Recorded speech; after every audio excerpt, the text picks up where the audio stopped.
Namaku Rio. Dan sudah 3 tahun aku tinggal di rumah dinas di tengah perkebunan karet kerumput. Pekerjaan ini berat. Tapi, ku jalani dengan rasa tanggung jawab. Aku tak sendiri.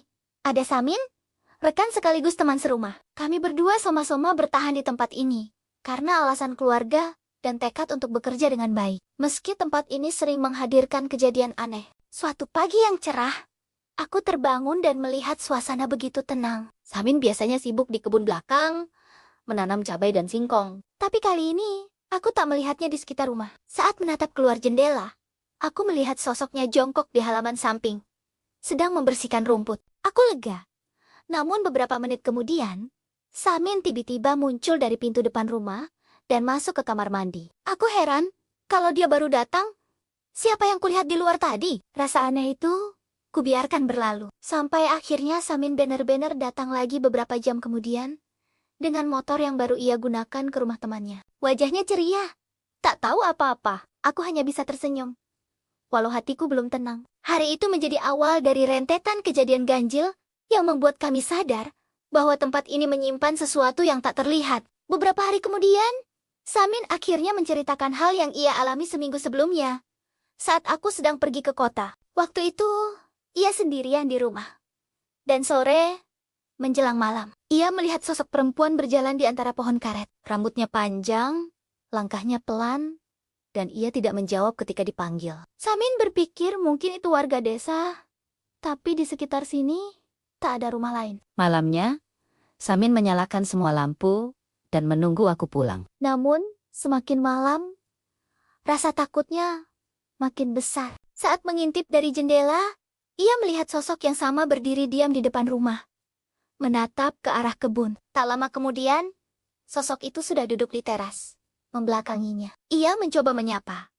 Tapi, perempuan itu hanya menjawab datar. Saya mau pulang. Saat Samin bertanya di mana rumahnya, ia menunjuk ke arah pohon karet besar di samping rumah. Samin merasa bulu kuduknya berdiri. Ia masuk dan mengunci pintu.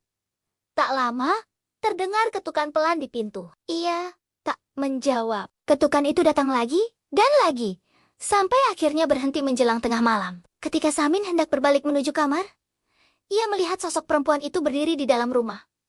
Punggungnya menghadap ke arah Samin. Tubuhnya berguncang pelan, seolah tertawa, tapi tanpa suara. Dalam ketakutan luar biasa, Samin memejamkan mata dan berdoa sekuat yang ia bisa. Beberapa menit kemudian, terdengar suara motor dari kejauhan.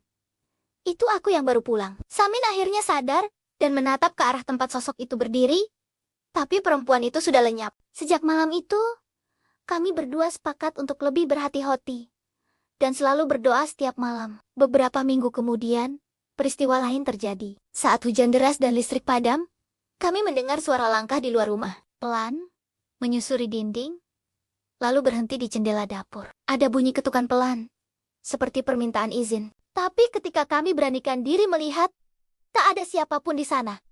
Hanya hujan dan suara angin di pepohonan. Keesokan harinya, kami memanggil seorang tetua desa untuk memimpin doa kecil di sekitar rumah. Ia membakar dupa dan membaca doa dalam bahasa Jawa kuno, memohon agar Roro lama di tempat ini diberi ketenangan. Kami mengikuti dengan khusyuk, penuh harap. Tempat ini dulu pernah menjadi tempat yang disakralkan.